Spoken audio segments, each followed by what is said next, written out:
In this video, we're going to look at other Numpy functionalities. For example, how to transpose an array, perform indexing, broadcasting, and also perform Boolean indexing. But first, let's import the Numpy library into an environment. So click on that. Then we create a two-dimensional array, has the following elements, 1, 2, 3, 4, 5, 6, 7, 8, 9, and display that. You can see the shape here. It's a 3 by 4, meaning we have 3 columns and 3 rows. Now to transpose an array, we just interchange the rows to be columns, and this is how the output will look like. So the 1, 4, 4, 7 has been transposed to be the column. Similarly here, the columns here become the rows. Then we've already looked at this, the dot product of two arrays. So suppose we want to just do a matrix multiplication of this and this. So here we just use the dot function here. So when we multiply B and M, if you perform matrix multiplication, essentially here we just do the row. So this is essentially it's just saying 1 times 1 plus 2 times 2 plus 3 times 3, and then we get the first value. And then we do again 1 times 2 plus 2 times 5 plus 3 times 6 will give you 32. So you keep doing like that, and you end up having that. And essentially, this is just matrix or multiplication. And then we look at indexing. So indexing is a very interesting way to extract contents of an array. So here you want to do some. So if you want to select, for example, here, select a single column. So let's say at index 1. So we could simply just type the following. So we could just say 1. All right, so here we just simply extract the first content of the first row. Let's say, for example, here we want to just select multiple rows from index 1 to 2. To do that, we can just say 1 to 3. So that means we don't include 3. And then can just do comma, column. All right, so essentially here we can see we've extracted from the first row up to the second row. So we've left the row 0. Okay. Also, if we just want to rather select multiple rows from index 1 to the last index, we can also do the following. So we could actually come here and we can just type 1 colon, comma, and then dot. So here essentially we don't specify what the last index is. We just tell Python to figure that one out and extract everything.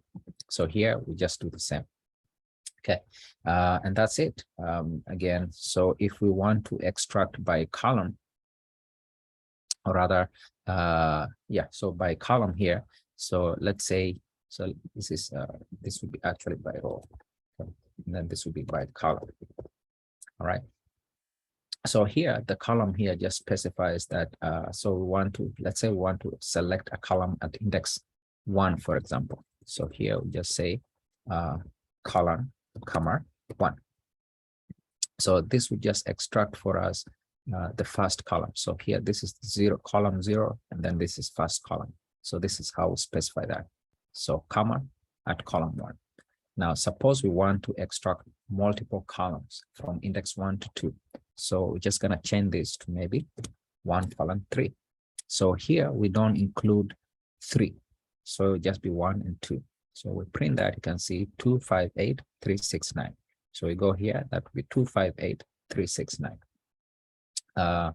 And lastly here, if we want to just multiple columns from index 1 to the last index, again, here we don't specify that. So we just remove that and we do that. It's the same thing. So if we had 4 columns, 5 columns, we'll just populate here. All right. So let's look at broadcasting here. So broadcasting here allows us to match shape of an array, right? So assuming that we have 2 elements, A and B, all right? We see already here, array number 1, array A has 2 elements, or rather 2 lists. And then B here has only 1 list with 3 elements. So what broadcasting does is we will try, we'll just use the shorter one here. So let's see what happens here. And what happens here? So if we add A and B, they are of different shape. So the smaller array will be broadcasted into the larger array. So essentially here, when we run this, we can see here, when we add a plus b, this would just be 10 plus 1, 20 plus 2, 30 plus 3, we get this.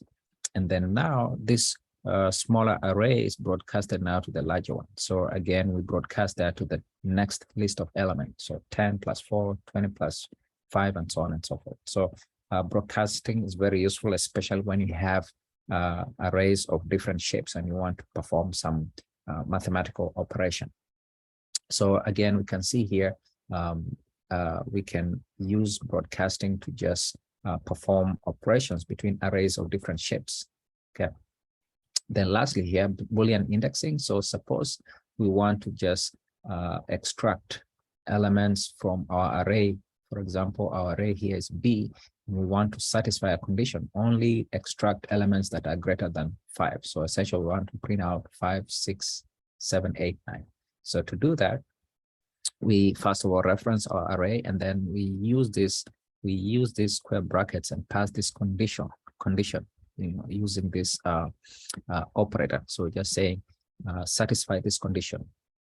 From our elements in B on our array, we want to extract only elements that are greater than 5. When we print that, you can see 10, 20, and 30.